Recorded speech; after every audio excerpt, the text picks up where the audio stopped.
Cayetano, un gusto tenerte aquí en el primer Congreso Iberoamericano de Liberalismo Cultural. Y lo agregamos también a Alejandro Bon Giovanni, director de Fundación Libertad. Tenemos aquí el panel, lo decíamos, Libertad o Comunismo, la política española frente a la izquierda cayetana. Alejandro, para moderarlo, están aquí ya, el piso es suyo. Bueno, gracias Garrett, gracias Marcos. Es un honor y la verdad que no podía ser de otra manera. En un congreso que se llama Congreso Iberoamericano de Liberalismo Cultural, tener a uno de los popes culturales y políticos del liberalismo español. Cayetana Álvarez de Toledo, ex portavoz parlamentaria del Partido Popular, actualmente diputada del Partido Popular, y para los argentinos una referencia obligada del liberalismo ibérico. Te agradecemos muchísimo, Cayetana, por estos minutos que nos dedicás. Muchísimas gracias, Alejandro, y muchísimas gracias a todos ustedes. Es un placer, de verdad. Bueno, te escuchamos. Hoy queremos hablar un poco sobre esta tensión que pasa, es mucho mayor que la discursiva entre liberalismo y comunismo que vive España, entre dos modelos bien diferentes que están en disputa ya no narrativa, sino en franca competencia política y, bueno, y que te tiene a vos como una de las referentes más importantes en la trinchera, ¿no? Bueno, pues sí, me gustaría hacer unas reflexiones, contaros un poco una historia de lo que pasa en España y que es casi un caso de manual, y luego, si queda un poquito de tiempo, poder aceptar algunas preguntas y conversar, ¿no? Mira, nosotros tenemos una vicepresidenta del gobierno que se dice comunista. Ella se proclama comunista abiertamente, se llama Yolanda Díaz, y es una mujer que hace apología del comunismo. Hace poco se publicó una nueva edición del Manifiesto Comunista y lo prologaba ella, ¿no? Tenía un extenso prólogo escrito por ella misma, vicepresidenta del gobierno, en el que decía cosas como las siguientes. Os voy a leer un párrafo de ese prólogo, ¿no? Dice: en todo este tiempo, el Manifiesto Comunista ha continuado desarrollando su carácter programático al compás del siglo, de las crisis económicas globales y de las grandes revoluciones. Enfrente ha estado siempre el capitalismo, en cualquiera de sus diversas y voraces mutaciones, dispuesto a fagocitar, corromper y desintegrar la misma realidad que lo constituye, pero sin poder escapar nunca a las teorías de la realidad que lo constituye, de Marx y al poder transformador de este texto.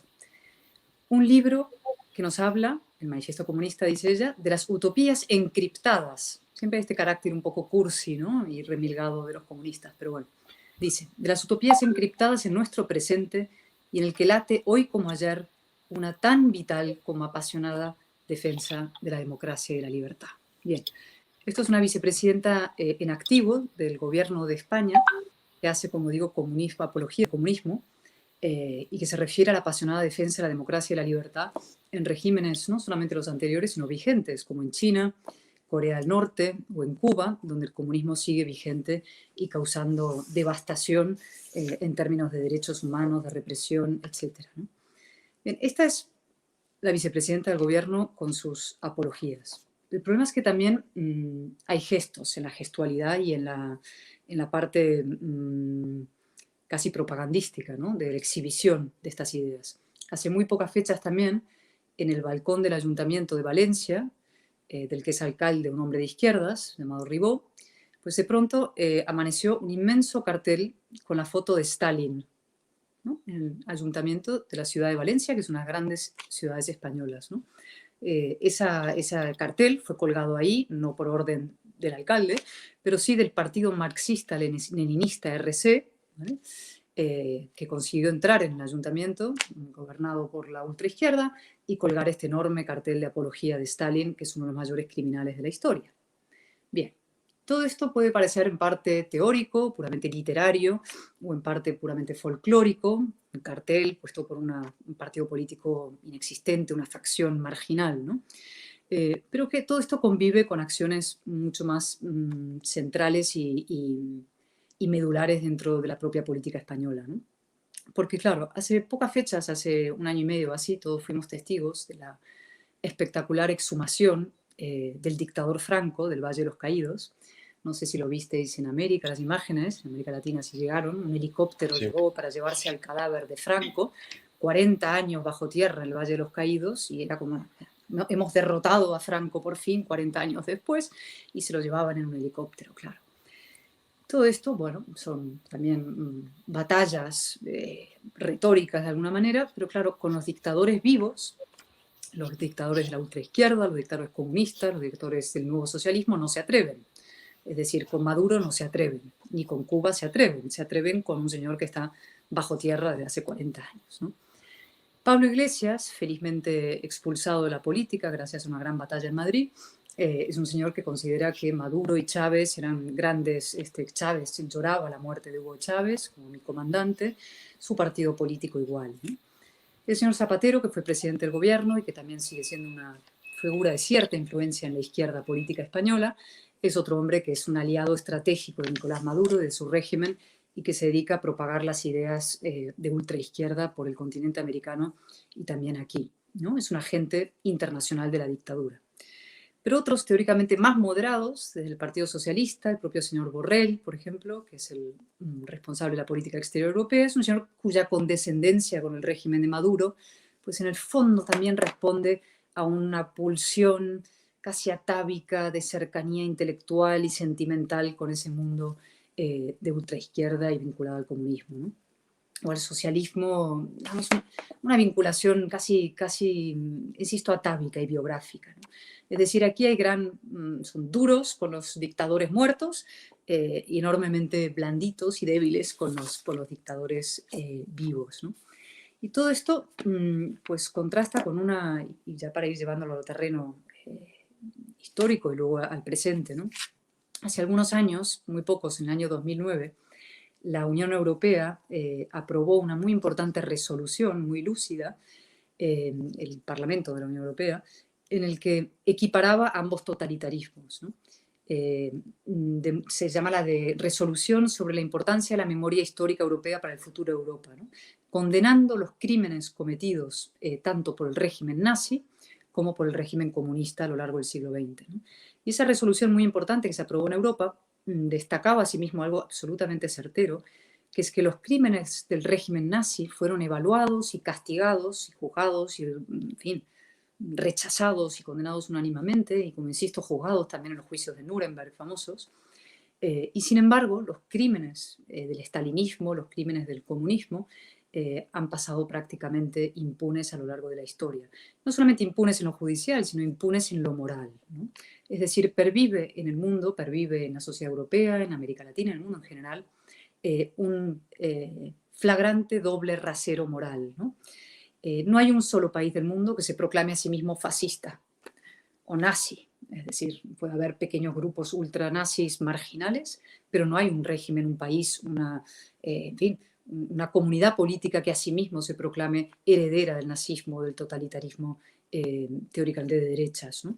Y en cambio sí hay fuerzas políticas y regímenes y países y una vicepresidenta del gobierno de España que se proclama a sí misma encantada de la vida comunista, ¿no? Que se jacta de ser comunista cuando es un régimen, una ideología que ha costado nada menos que 100 millones de muertos a lo largo de la historia. Bien, a esto se añade, a esta doble rasero moral que pervive, otro elemento, que es eso que ha venido a llamarse la deriva reaccionaria de la izquierda.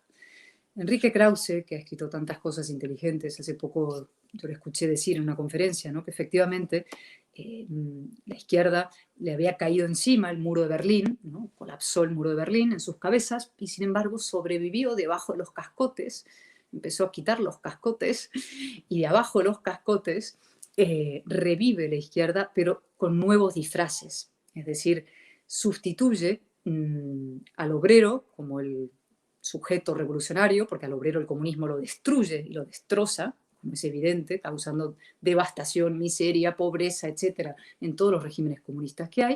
Pero entonces sustituye al obrero por otros sujetos revolucionarios que son los definidos por la identidad, es decir, mujeres, homosexuales,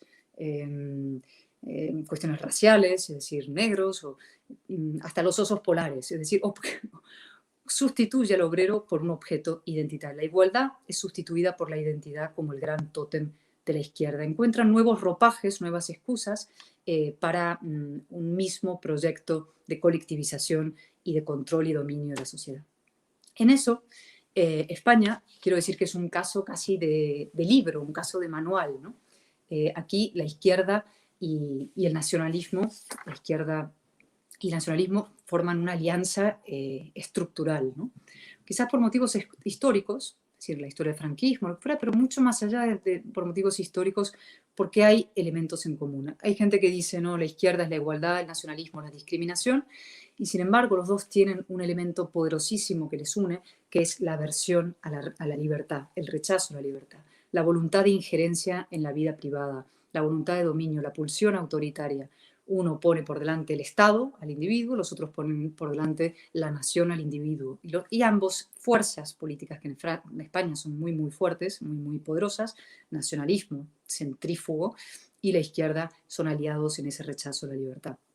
Y eso, por hacer ahora un poquito de historia, vamos a ir un momento a la transición española, ¿no? La transición fue básicamente una elección entre dos conceptos, reforma o ruptura, ¿no? La reforma era lo que defendía la gente racional del país, los que no querían ya una guerra civil, los que no pretendían imponer un modelo a otro, ¿no? Decidieron buscar un punto de reconciliación, no el olvido, pero sí el perdón y construir un país a partir de la reforma. El comunismo, el Partido Comunista, se metió dentro de la reforma, aceptó la reforma, fue reformista. Su máximo líder en la época, Santiago Carrillo, que fue uno de los responsables, facilitadores de Paracuellos, los asesinatos en Paracuellos en la Guerra Civil, sin embargo evoluciona hacia la reforma y hace la transición, junto con las fuerzas reformistas del régimen franquista y los socialistas, que eran en esa época menos activos, era más activo el Partido Comunista, pero se apuntan a la reforma y dejan de lado a los rupturistas, ¿vale? Los rupturistas, los extremistas, los que buscaban la imposición de un modelo marxista-leninista. Esas excrescencias que se quedan fuera y que intentan boicotear y reventar la transición con atentados, con terrorismo, son básicamente la organización terrorista ETA, separatista vasca, y el mundo del FRAP, el Frente Revolucionario Antifascista Patriota FRAP, en el que militaba el padre de Pablo Iglesias, ¿vale? Esas organizaciones de izquierda radicales, excluyendo a ETA, que cometen a lo largo de la historia 850 y pico asesinatos, esas fuerzas de izquierda son responsables de unos 120 asesinatos a lo largo de la transición y post-transición. Asesinatos que no se han prácticamente estudiado. Tengo una buena amiga, Carmen Ladrón de Guevara, que es una abogada de la UET, que está preparando un libro que creo que va a ser muy importante porque va a salir este invierno, precisamente sobre los grandes olvidados, son las víctimas de esos grupos de extrema izquierda. Bien, esos que quedan fuera del sistema, que son antisistemas, son rupturistas, 40 años después son los que están ahora en el corazón del sistema, definiendo el sistema y apoyando y manteniendo al Partido Socialista en el poder. El Partido Socialista, para mantenerse en el poder, hace un gran viaje de involución, no me voy a alargar en eso, pero hoy para mantenerse en el poder, señor Sánchez, depende de esas fuerzas extremistas, de Podemos, heredero del FRAP, rupturista, Bildu, heredero de la organización terrorista ETA, rupturista y, en fin, radicalísimo, un partido que no condena el asesinato, y las fuerzas más radicales separatistas. Es decir, el antifranquismo, esas fuerzas que se decían antifranquistas, que lo eran antifranquistas, pero además se aprovechan de otro elemento que creo que hay que intentar comprender porque es clave para saber cómo hemos llegado hasta aquí, que es que el antifranquismo se convierte en la gran, ¿cómo lo puedo decir?, patente de corso moral para hacer política en España. Es decir, tú en España, si acreditas haber sido antifranquista, entonces puedes justificar cualquier pensamiento. Xenófobo, segregacionista, apoyar a dictaduras, narcotiranías chavistas, atropellar a los derechos humanos, defender a Chávez, etcétera, etcétera. Pero si puedes acreditar que fuiste antifranquista, entonces eso te da el derecho no solamente a ser superior moralmente a los demás, sino a extender carnet de demócratas en los demás. Y esa es una de las grandes falacias históricas contemporáneas. Es decir, evidentemente hubo antifranquistas demócratas, la inmensísima mayoría, la inmensísima mayoría, incluido, insisto, Carrillo, que evoluciona, la gente del Partido Socialista, gente de todo tipo, dentro del propio régimen, los que hacen la transición, ¿no? pero hubo antifranquistas que no fueron demócratas, que utilizaron la violencia, que justificaron la violencia y que además pretendían implantar en España una dictadura marxista, leninista, comunista, etc., ¿no? Bien, esa gente hoy en España, insisto, Podemos y todo ese mundo, son los que paradójicamente deciden quién es moderado en España, quién es un centrista, quién cae bien, quién tiene derecho a ser llamado demócrata y quiénes no, ¿no? El centro político en España lo define esta gente. Y eso es lo que yo llamo el tablero inclinado. Es decir, hay un tablero de la política española que está inclinado. En la parte alta del tablero están todos estos grupos radicales, pero antifranquistas, y en la parte de abajo del tablero están los liberales y los conservadores, que siempre están luchando cuesta arriba para intentar aplicar sus ideas, pero como el tablero está torcido, está inclinado, no hay manera de que su modelo de sociedad acabe imperando, ¿no? Tú puedes ganar unas elecciones en un momento dado, porque estos señores lo hacen muy mal, pero como el tablero está así, lo más probable es que como Sísifo subas un poco el tablero y luego estas fuerzas se reagrupan y inmediatamente ¡bum!, te tiran para abajo, ¿no? Y esos grupos siguen, los rupturistas, con su agenda de ruptura perfectamente abierta y viable. Es decir, Bildu ya no mata a ETA, pero su agenda de ruptura, su agenda de revolución, de acabar con la democracia española, está intacta. Es decir, no hay gente que ha renunciado a eso. Lo mismo los golpistas del 1 de octubre en Cataluña han sido indultados, nadie les ha obligado a abjurar de sus ideas, incluso fueron indultados diciendo que lo volverían a hacer.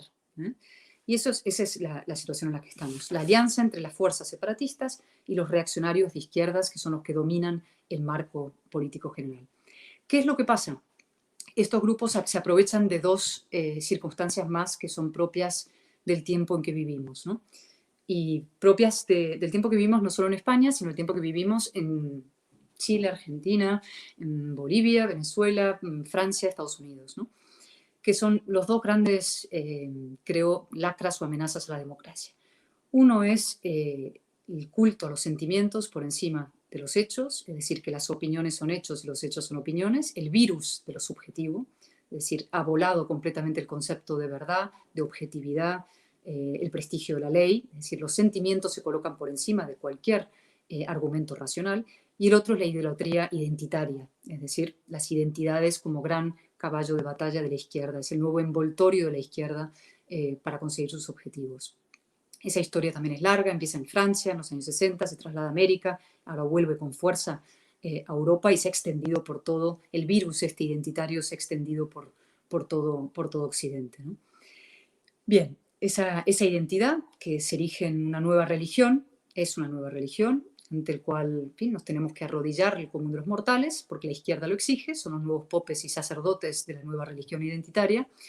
Esa nueva identidad como religión es una forma de separatismo, es decir, va rompiendo las sociedades por dentro, por líneas, por fisuras de género, de raza, si eres indigenista, hombre, mujer, catalán o español, cuestiones de nación, de lengua, etc. Esa forma de separatismo es lo que está dinamitando los sistemas democráticos y destruyendo y horadando la democracia desde dentro, ¿no? Y provocando además una cosa gravísima, que es una crisis de representación. Es decir, cuando nosotros escuchamos el otro día a la portavoz de la Casa Blanca contestarle a un periodista que dice, no, usted no puede entender, no puede preguntar por el aborto porque usted nunca ha estado embarazado. Eso puede parecer una estupidez, pero detrás de eso hay una reflexión muy profunda que hacer. Es decir, un hombre no puede hablar sobre el aborto porque no lo ha experimentado. Es decir, y un negro no puede hablar sobre los problemas de los blancos porque no ha sido blanco, un blanco sobre los negros. Obama solamente podría haber gobernado sobre una población masculina y negra, como la dijo la alcaldesa de Chicago, que dijo, yo solamente voy a dar entrevistas a personas que sean de color, ¿no? Es decir, conceder entrevistas a periodistas de color porque son los que me entienden. Es decir, eso rompe la capacidad representativa, el concepto de ciudadanía y la capacidad de representación política. Con lo cual esto realmente va a la médula y al corazón de la democracia. Bien. En el caso español, y voy a intentar ir un poco rápido, ¿qué es lo que ha pasado con ese tema político? ¿Cómo se ha plasmado eso en lo político? He explicado parte, ¿no? Lo cierto es que ahora tenemos una coalición Frankenstein, que se llama, es decir, una vez que se rompe el demos, la única manera que tiene una fuerza política como la izquierda, la socialista, para gobernar, es sumando muniones, ¿no?, identitarios. O sea, el nacionalista catalán, los nacionalistas gallegos, suma los nacionalistas vascos, suma fuerzas de distinto índole, una especie de Frankenstein así. Solamente puede gobernar a través de la suma, la aglomeración de pequeños colectivos. socavando, insisto, el suelo democrático. Lo que pasa es que siempre y cuando el tablero sea suyo, eso puede pervivir y persistir. Es decir, por eso es tan importante para la izquierda mantener activa la batalla cultural, que la dan cotidianamente en lo identitario, en todos estos frentes la dan permanentemente y van socavando porque el tablero tiene que ser suyo para poder formar estas mayorías. Y el gran problema o el gran asunto, siempre lo más interesante, es qué hay enfrente, es decir, qué estamos haciendo los demás. Y ahí es donde hay que detenerse, ¿no? Yo creo que el gran problema que tenemos es que enfrente de esa alianza de ultraizquierda y nacionalista, en el caso de España, o de ultraizquierda, del comunismo con nuevos ropajes en otros países americanos, hermanos, es la ausencia de alternativa, es decir, la mezcla entre el vacío o el péndulo, ¿no? Vamos por el vacío primero. Dentro del espacio de centro-derecha hay mucha gente que tiene miedo, digamos, y que acepta el marco, que considera que no hay que intentar cambiar el marco, sino más o menos adaptarse al marco para llegar al gobierno de alguna manera, y una vez que estás en el gobierno, si acaso cambiar algo, ¿no? Es una política de alguna manera claudicante, es una política de la resignación, ¿no? Es intentar ganar dentro de un marco que está dominado por el adversario y por tanto, de alguna manera, inevitablemente acabas en manos de tu adversario. Si tu adversario lo hace muy mal, es posible que tú consigas ganar, pero insisto, siempre estarás en una inferioridad de posiciones porque tu tablero estará inclinado, ¿no? Esa es la política del perfil bajo, la política de esconder tus ideas, la política de esperar ver el cadáver de tu enemigo pasar, ¿no? Porque venga una crisis económica grande y se lo lleve por delante, o porque los fondos europeos no acaben llegando, o por lo que sea, ¿no? Es una política de gran resignación. De resignación y además no lleva a ninguna parte. Y tenemos muchos ejemplos, y por citar uno en España, el más claro es a lo largo de 40 años se ha hecho en España una política de apaciguamiento del nacionalismo, los dos grandes partidos, apaciguamiento del nacionalismo en Cataluña, y de lo único ha servido es para que el nacionalismo cuaje como ideología, se legitime como ideología, y todo eso desembocó en el golpe de Estado del 1 de octubre de 2017. Ha roto Cataluña en dos, ha sumido a Cataluña en la mayor crisis de decadencia de 40 años. Cataluña era el motor no solamente económico de España hace 40 años, sino literario y cultural. Mario Vargas Llosa, toda una generación de escritores, Gabriel García Márquez, todos iban a Barcelona porque era el centro de la libertad, y eso ha sido sustituido por Madrid 40 años después, precisamente por esta avance nacionalista y apaciguamiento y repliegue de los partidos nacionales. Ese camino, en mi opinión, no funciona. El otro camino, que tampoco funciona, en mi opinión, es el péndulo, es decir, la reacción identitaria frente al identitarismo, ¿no? El movimiento pendular de un nacionalismo, intentar contraponerlo con otro nacionalismo, o un populismo con otro populismo, ¿no? Es la tentación del atajo que mucha gente tiene, de decir, voy a jugar con sus armas, voy a jugar con las armas de la irracionalidad, voy a jugar con las armas de la identidad, ¿no? Y voy a tirar mucho de este lado del tablero, voy a tirar tanto para intentar nivelarlo, pero eso es enormemente peligroso, porque eso es un experimento, en el mejor de los casos, una especie de aprendiz de brujo, pero nunca sabes si acabas rompiendo el tablero del otro lado, ¿no? Es un juego, insisto, táctico, porque en defensa de la democracia y los principios liberales yo creo que no puede haber atajos, ¿no? Y creo que el único camino moral y el único camino también eficaz es precisamente el del liberalismo, ¿no? El liberalismo como gran antídoto, nunca más que ahora, frente a las dos grandes amenazas que son la turba, por un lado, la implosión identitaria, y la tiranía del otro, que es una reacción identitaria, ¿no? Pero eso requiere una cierta actitud, es decir, no puede ser un liberalismo simplemente espectador o analítico, tiene que ser un liberalismo combativo, ¿no? Un liberalismo beligerante. Y yo sé que la palabra beligerante, cuando se pega al liberalismo, suena extraño, porque no, el liberalismo, la tolerancia, el pluralismo, pero sí yo creo que los valores liberales han de defenderse con mucha convicción y con mucha beligerancia. Es decir, Raymond Aron, que era un hombre no precisamente, en fin, belicista, tiene una frase maravillosa que es: no basta con no ser comunista, hay que ser anticomunista, ¿no? Eso revela una actitud, es decir, uno tiene que ser militante en defensa de los valores liberales. Y no porque sean nuestros, es decir, no son los mejores porque sean nuestros occidentales o vengan de donde vengan, sino que porque son buenos en sí mismos, porque son los que permiten a las sociedades prosperar, avanzar y establecer sistemas de igualdad, de convivencia, de respeto, de pluralismo, ¿no? Y ya más o menos acabando, el ejemplo de que esto funciona cuando uno es combativo y beligerante en su defensa de la libertad frente al comunismo y a sus nuevos ropajes es precisamente lo que pasó en Madrid en las elecciones del pasado mes de mayo, ¿no? Que han sido un punto de inflexión en esta legislatura. Ojalá que sirvan además para digamos, realmente suponer un cambio político en las próximas elecciones generales, ¿no?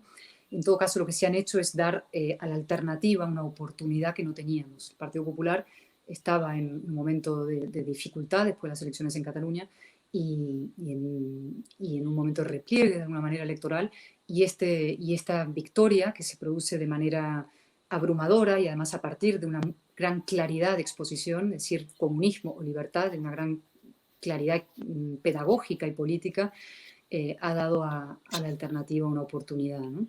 Y ha demostrado algo muy importante, que es que la gente, no solamente gente de centro derecha, sino la gente que votó a Isabel Díaz Ayuso, que es de un espectro muy amplio, quiere la libertad, y si es convocado a defender la libertad, sale a defenderla activamente, ¿no? Mucha gente se equivoca en la política y cree que la libertad no interesa tanto, a la gente le importa el bolsillo, le importa el dinero, y no es cierto, ¿no?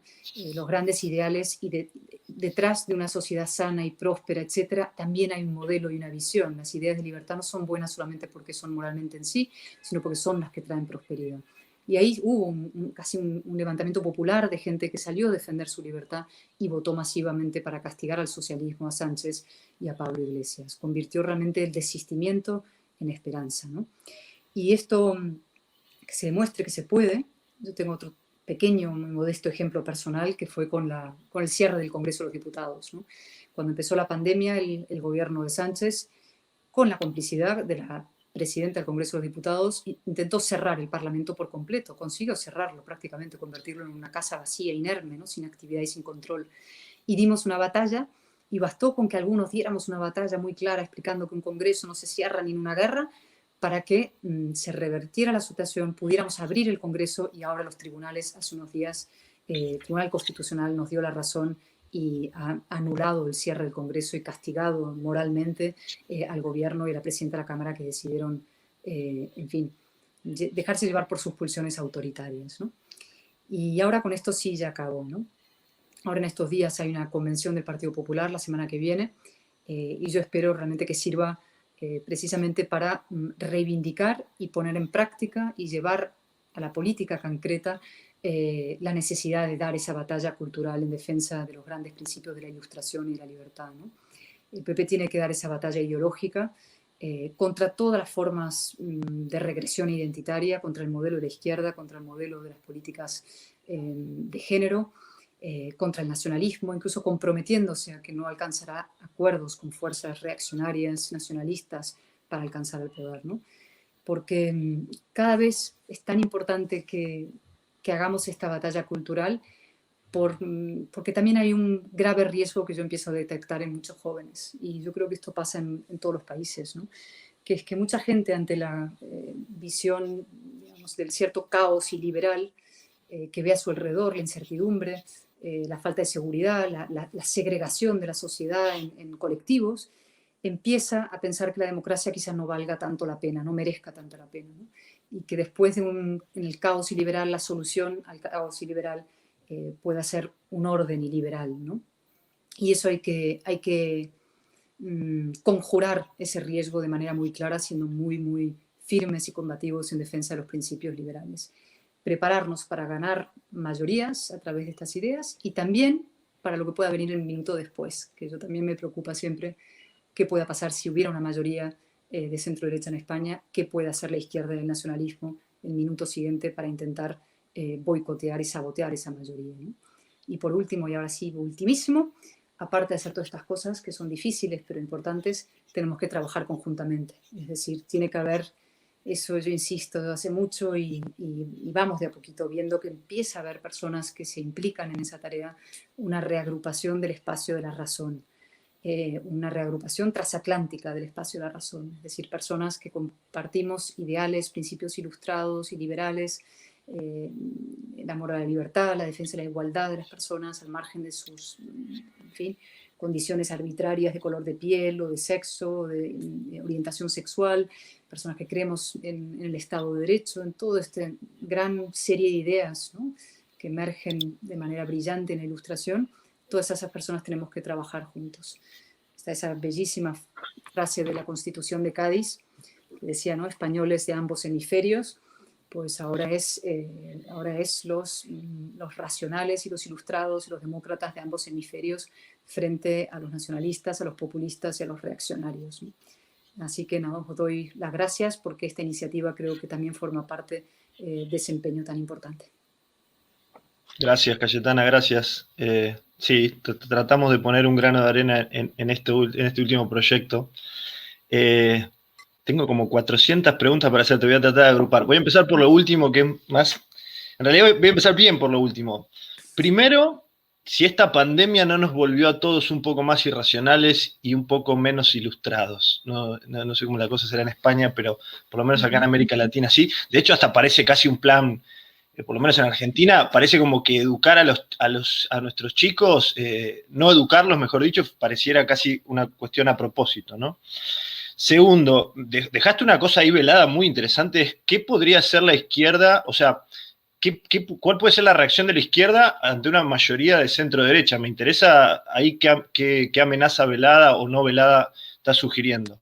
Tercero, lo de los jóvenes que por primera vez en mucho tiempo se empiezan a acercar a la centro-derecha, al liberalismo, pero también que tienen esta noción, se entiende, y creo que en esto la pandemia también los lastimó mucho, de decir, bueno, el sistema ya no funciona, tírenlo por el aire, no funciona, y se convierten en antipolítica, lo cual es un problema para los que creemos que la política sigue siendo una solución institucionalizada a los problemas de la sociedad.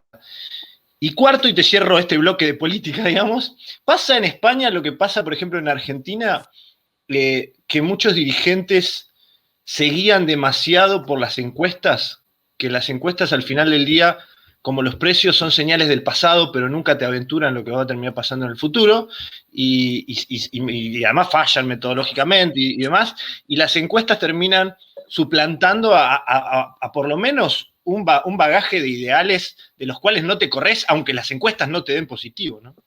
Perdón, pero me entusiasmaste mucho intelectualmente y tengo muchas preguntas.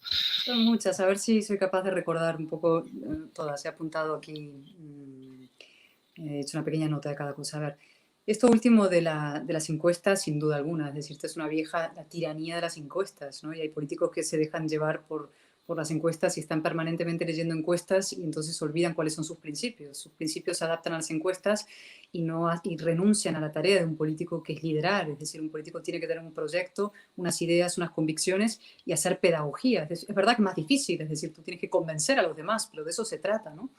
Y curiosamente yo creo, frente a esta obsesión con las encuestas y ese concepto tan peligroso que es el de la empatía, ¿no?, que yo creo que está muy mal entendido. Los políticos mueren por ser empáticos, es decir, por caer bien con todo el mundo, al margen, entonces acaban cayéndole bien a tantos y a tantos a la vez, que acaban cayendo mal a todos, porque acaban contradiciéndose en sus postulados. Yo creo que cada vez más, y puede ser no sé, quizás es un wishful thinking mío, se valora la autenticidad. Es decir, cuando de pronto ves un político que dice lo que piensa y que hace lo que dice y que es de verdad, yo creo que eso tiene un valor absolutamente sublime y que la gente lo reconoce y lo detecta. En cambio, cuando estás en casa, pones la televisión y ves un político de manual, completamente casi fabricado en la sede del partido, que repite como un loro una papilla argumental que le han servido por la mañana en las sedes centrales del partido, creo que eso se nota profundamente, ¿no? Con lo cual, sí creo que esto de la obsesión con las encuestas es un desastre para los propios políticos, ¿no? Y luego también tiene que ver con un poco el elitismo, porque hay una élite que está todo el día haciendo esas cuentas, pero la gente pierde el sentido común de dónde está la calle y dónde está lo que de verdad. Creo que el mundo político y periodístico somos a veces muy endogámicos, ¿no? Estamos leyendo lo que dice un periodista, el periodista dice, entonces no estamos mirando de verdad por dónde van las corrientes profundas de la sociedad, ¿no? Con lo cual hay que seguir, observar dónde va y sobre todo pensar dónde quiero llevar yo al país, qué es bueno, qué es correcto, y hacer pedagogía y si no tienes carisma, pues buscarte a alguien cerca que lo tenga o aprender a tenerlo, porque hay gente sin carisma que llega lejísimos por la pura fuerza de su convicción, ¿no? Podemos hablar de grandes políticos que no parecían los más guapos ni los más dotados para la oratoria y que sin embargo causaron, ¿no?, grandes transformaciones positivas en el mundo. Segundo, a ver, si me acuerdo. Te recuerdo, sino alguna. A ver, la primera era lo de la... Si nos hemos de la pandemia y la ilustración, digamos. A ver, evidentemente la pandemia ha sido un experimento fascinante para los que no hemos vivido el comunismo, porque de pronto nos han sometido en 24 horas a lo que puede ser un régimen comunista, ¿no? Literalmente, encerrados en casa, con cartillas casi de racionamiento, de poder salir a la calle entre tal hora y tal hora, mascarillas todos, y mucha gente es verdad que aceptó por el miedo es una fuerza poderosísima en la sociedad, aceptó la sumisión, el sometimiento a cosas que jamás hubieran imaginado por miedo y por orden de arriba, ¿no? Pero también ese experimento, ese shock, creo que mucha gente sirvió como para aumentar sus anticuerpos, ¿eh? Y para la gente dijo, no, es que yo no quiero vivir así, es decir, hay cosas que no voy a aceptar y hay libertades mías que sí considero sagradas. De pronto vieron a la gente cercenada su libertad de movimiento, su libertad de expresión, su libertad de control político del gobierno, es decir, y yo en mi propia persona es que yo me sublevé, o sea, me sublevé casi físicamente, es decir, a mí no me cierran el Congreso, es decir, el Congreso es sagrado. El Congreso es la representación de los ciudadanos, es decir, no tiene ningún derecho, no hay ninguna justificación para limitar el poder de control que tiene la ciudadanía sobre sus gobiernos. Y como yo, tanta otra gente que, digamos, aprendió eso. Pero es verdad que es un experimento, en fin, casi de laboratorio, ¿no? No es de conspiración, a veces estas cosas terribles suceden, pero creo que es muy útil para aprender lo que no podemos permitir que nos suceda. Luego, la reacción de lo que puede hacer la izquierda y el nacionalismo. Sí, a mí esto es una cosa que me lleva rondando la cabeza hace un tiempo, porque estoy viendo lo que hace la izquierda y el nacionalismo en España, y porque conozco su historia y porque, en fin, conozco sus usos y sus hábitos. Y yo no, por eso creo que hay que estar muy preparados, es decir, tener una gran fortaleza moral e ideológica. Y no podemos esperar a ganar unas elecciones para empezar a dar la batalla cultural, como dicen algunos. Primero hay que llegar, más o menos disimulando. Y una vez que llegues, ya hacemos. No, tú tienes que empezar a preparar y a armar una mayoría social para que comprenda que las ideas que tú defiendes son mejores, porque va a tocar dar una batalla campal al día siguiente, seguro. Va a haber, en mi opinión, en fin, todo esto es un poco bola de cristal y no hay que especular en política. A mí no me gusta especular, pero, en fin, no es nada descartable que las comunidades gobernadas por separatistas y fuerzas rupturistas decidan plantear un órdago brutal al gobierno central. Es decir, lo hicieron con Mariano Rajoy, plantearon una declaración unilateral de independencia, un referéndum unilateral, y, en fin, no hay que descartar que si gobierna el PP y si lo hace con Vox, con mayoría, ni te cuento, porque además esta es otra reflexión que me parece clave. Es decir, el PP ya gobierna con el apoyo de Vox en varias comunidades autónomas, pero paradójicamente mucha gente del PP se dedica a demonizar a Vox como hace la izquierda. Es decir, si tú vas a tener que gobernar con Vox, ¿no parece una estrategia muy brillante demonizar ese partido que va a servir ese argumento para destruirte a ti cuando tú gobiernes? Aparte que tampoco es moralmente muy aceptable demonizar a un señor que te está permitiendo gobernar. Si tú crees que Vox es una fuerza que merece ser demonizada, entonces dilo hoy y renuncia a gobernar con su apoyo en todos estos sitios. Pero si tú consideras que con Vox puedes gobernar gracias a sus apoyos, entonces no puedes dedicarte a destruirlo moralmente como fuerza política, ¿no? Entonces, eso, Vox, que está siendo objeto, digamos, de una poderosa demonización por parte de la izquierda, también puede contribuir a ese escenario posterior. Y luego había una pregunta sobre la de los jóvenes y el antisistemismo. Sí, bueno, eso está clarísimo. Es decir, eso es un clásico antiguo. Yo creo que conviven dos cosas. En parte esa, a mí más que el antisistema, que no me preocupa tanto, es un viejo cosa de la política. Y yo también veo muchísimos jóvenes muy motivados políticamente, cosa que me llena de ilusión. Lo veo en España. Me preocupa más qué opciones van a elegir esos jóvenes.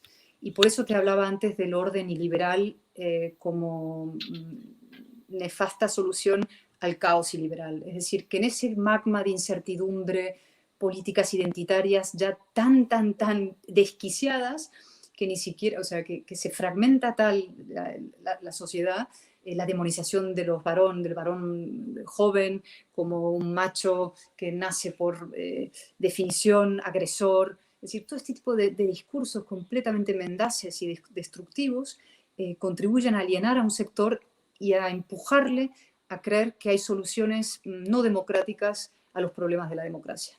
Y eso es falso, rotundamente falso, pero para eso tenemos que ser beligerantes en defensa de la democracia. Es decir, si nosotros los liberales y los demócratas somos flácidos, resignados, pedimos perdón por existir, la tentación de acabar en modelos no liberales va a ser enorme por parte de sectores muy grandes. Y esto es algo que está ocurriendo ya, es decir, pasa en algunos países europeos, pasa en algunos sitios, son los Putin de la vida y lo que pasa en Polonia y lo que pasa desde luego es el modelo chino. Hay gente que dice, bueno, pues no está tan mal este pacto mefistofélico, ¿no? Te entrego mi libertad, tú me garantizas la seguridad y todos contentos. Pero ese modelo chino es completamente perverso y es un engaño y por ese camino no hay, no solo no hay libertad, desde luego, pero tampoco hay una prosperidad duradera. Del principio de tu ponencia, sobre el episodio de la vicepresidenta que prologó el manifiesto comunista, vi las reacciones y lamentablemente había, por supuesto, reacciones muy positivas a tu filípica en contra de ella, pero también mucha gente como diciendo, che, bueno, ¿por qué no se dedican a los problemas de la gente, no? Como si estas ideas no permearan en cosas concretas que afectan concretamente a la gente, ¿no? Digo, como si tener una persona que hace apología del comunismo fuese una cuestión abstracta de ahí, de ámbitos académicos y nada más. Sí, no. Sí, evidentemente hay todo tipo de reacciones, eso es la manera de frivolizar el asunto, pero claro, yo digo que se lo pregunten a los norcoreanos, se lo pregunten a los cubanos. Es decir, nosotros tenemos las calles de Madrid llenas de venezolanos y cada vez más argentinos, y algunos chilenos, y no pocos peruanos. El barrio que vivo está absolutamente lleno y cada vez son más. Y estos son gente que viene como puede, y los venezolanos, de una manera, en fin, conmovedora y terrible, son víctimas de estos modelos políticos e ideológicos. Y eso es constante y sonante. Y los no sé cuántos millones de refugiados venezolanos, 5 millones más o menos, 2 millones están en Colombia, esa gente, ¿por qué está ahí? Es decir, el comunismo y las ideas comunistas tienen consecuencias concretas. Y insisto que la pandemia por lo menos habrá servido para probar, casi una medicina, lo que esas ideas suponen de alguna manera, ¿no?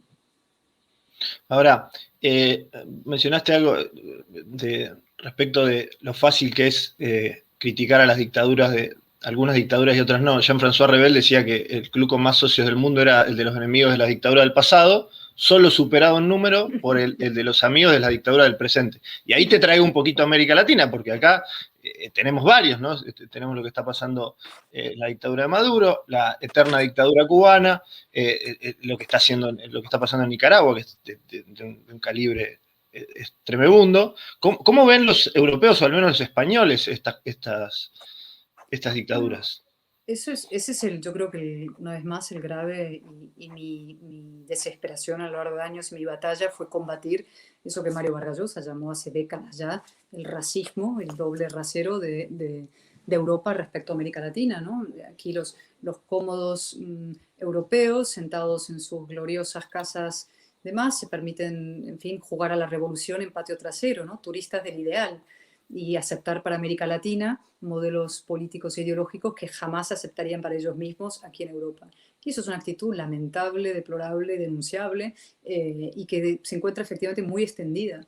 No solamente en los sectores de ultraizquierda, que ya es obsceno el caso, Pablo Iglesias, desde su maravilloso chalet de Galapagar, donde tenía su piscina en forma de riñón, se dedicaba pues eso, a predicar el comunismo para Venezuela, donde había miseria, hambre, represión y todo lo que conocemos, ¿no? Pero también en los sectores más socialdemócratas cool, ¿no? Esa maravilla, yo sí este verano he leído, por motivo estoy escribiendo un libro que estoy terminando estos días, ya entregando a imprenta, y a raíz del libro leí por primera vez... Políticamente indeseable, fuertísimo el nombre. Se llama Políticamente Indeseable, que es polisémico, y en fin. Y entonces releí un ensayo maravilloso que muchos de vosotros conoceréis, que es el de Tom Wolfe, Radical Chic, que es un ensayo que escribe a partir de una soirée que organiza el grandísimo director de orquesta Leonard Bernstein en su casa en Nueva York, ¿no? Y entonces invita a uno de los Black Panthers, ¿no? Que era un grupo terrorista de la época, y denuncia a Tom Wolfe en ese ensayo esa actitud completamente condescendiente de la socialdemocracia neoyorquina, que le encanta, digamos, los devaneos y los coqueteos con los radicales para sentirse moralmente bien, grupos radicales que destrozan los principios que permiten el orden liberal del que estos señores se benefician, pero que, ¿no? Esa superioridad moral de la izquierda, ¿no? Esa coquetería. Pues eso hay mucho, ¿no? Yo te citaba a Borrell, por ejemplo, como un ejemplo exponencial, pero también el gobierno de Sánchez respecto a Venezuela está manteniendo una actitud lamentable. O sea, Zapatero ya es un agente de la dictadura, es decir, eso es sabido, es un señor que trabaja para la dictadura y que se dedica a predicar las bondades de Maduro en el mundo. Pero el gobierno de Sánchez, el señor Borrell, que es representante nada menos exterior de la Unión Europea, también está jugando un papel deplorable, ¿no? Entonces predican el diálogo, que es una manera de mantener abiertos, dar oxígeno a la dictadura, predican diálogos uno después de otro, van, digamos, contribuyendo al desistimiento de la oposición y de los venezolanos, mientras ellos, por supuesto, viven en sus estados de derecho europeos, con todos sus beneficios y sus bondades, ¿no? ¿Y sos optimista en la necesidad de este cambio? ¿O sos un Yo poco sí soy escéptica? optimista. No, Okay. no, no. De hecho, yo creo, mira, una de las cosas de las que hablo en el libro es sobre este asunto del optimismo. Yo creo que es imprescindible, digamos, reivindicar activamente, además racionalmente, el optimismo basado en el enorme éxito de las ideas liberales y de la ilustración en los últimos siglos. Es decir, no hay alternativa a eso.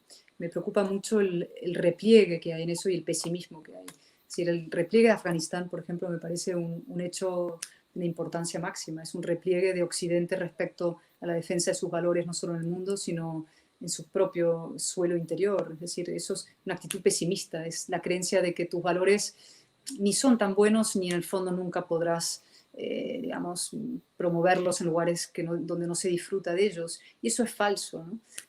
Yo celebré mucho ese artículo que escribió Tony Blair pocos días después de la retirada americana, diciendo la intervención es un valor moral. Lo es, absolutamente.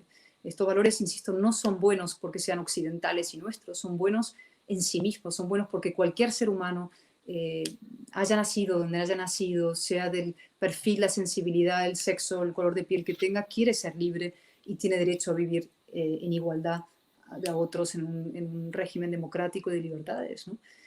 Son, insisto, valores buenos en sí mismos y tenemos la obligación de actuar como si no hubiera fronteras morales en esto, ¿no?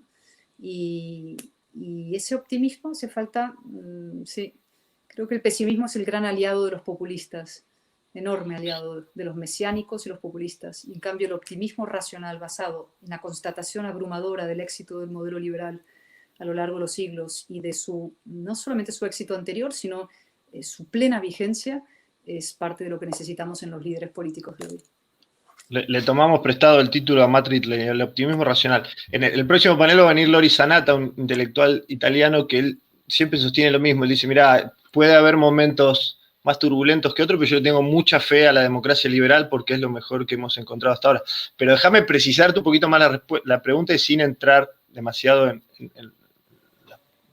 movimiento de placas tectónicas ni en la interna, pero ¿tenés optimismo para que el Partido Popular haga carne de estas ideas que vos mantenés tan firmemente con otros referentes, como Isabel Díaz Ayuso y demás, pero digo, ¿tenés esperanza de que sea mayoría, de que sean legión? En la sociedad, yo creo que somos legión los que queremos esto. Y respecto al otro, mira, una vez lo he contado muchas veces, pero me viene al pelo contártelo otra vez, en una de las muchas juntas de portavoces en el Congreso, cuando el Congreso estaba cerradísimo, y yo insistía cada martes y cada jueves, nos reuníamos más a menudo, en la imprescindible apertura del Congreso. Un día Gabriel Rufián, el representante de Esquerra Republicana de Cataluña, ya completamente harto de mis insistencias, dijo: Álvarez de Toledo, que es inasequible al desaliento. Y soy inasequible al desaliento. Y creo que hay muchos motivos para ser optimista. Y además es el optimismo de la razón, es el optimismo de la libertad y también el optimismo de la voluntad. Es decir, las cosas se consiguen empujando, que por nosotros no quede. Y todo lo que sea la resignación, el pesimismo, el tirar la toalla, el quedarse en casa, el no votar, todo eso contribuye a la destrucción en fin, y al éxito de los objetivos de nuestros adversarios. Y así que nada, el optimismo es una obligación. Muy bien. ¿Cuándo sale Políticamente Indeseable? Sale el 18 de noviembre. Ok. Yo soy un optimista también, sí te voy a preguntar, ¿hay posibilidades, ahora que esta locura se está liberando un poco, de contar con Cayetana en Argentina en algún futuro cercano? Me encantaría. Okay. Tengo que Acá ir tenés ahora. muchísimos seguidores, muchísima gente que te admira mucho. Te lo agradezco mucho y ya sabéis que es en fin, es mi país también, es decir, es mi país de adolescencia, infancia, donde vive mi familia, le tengo un afecto profundísimo, me preocupa enormemente lo que veo ahora, como siempre es un país ondulante arriba abajo, ¿no? Pero tiene Sí, el últimamente poder. es abajo, pero sí. Sí, tiene un gobierno inimaginable y te decía hace un momento, estoy viendo cada vez más argentinos, los que pueden, claro, es que son los que pueden venirse a España y huir de ahí. Y amigas mías de infancia que aparecen, que no he visto en 30 años o 25 años y que de pronto aparecen en España porque dicen, no, ya no se puede aguantar más. Sí. Y eso me parece, en fin, una señal ya dentro de las muchas alarmantes que hemos tenido a lo largo de los años, ¿no? Desde Argentina, pero noto una alarma mayor, es decir, una desesperación mayor, una desolación mayor. También convive con otros fenómenos, ¿no? Que de pronto irrumpen personajes políticos que rompen el tablero, disruptivos, que pueden servir como un revulsivo, ¿no? Y eso es interesante también. Con lo cual nunca hay que ser del todo pesimista, pero hay que ser combativo siempre. Siempre. Cayetana, siempre es un lujo escucharte, siempre nos enriquece mucho y nos llena el tanque de combustible emocional. Así que te agradezco mucho y hasta cualquier momento. Muchísimas gracias a todos vosotros, un fuerte abrazo y nos vemos, espero pronto en Buenos Aires o donde podamos en Argentina y mucha suerte con todo el resto del seminario. Gracias por lo que hacéis. Gracias, Cayetana. Muchas gracias.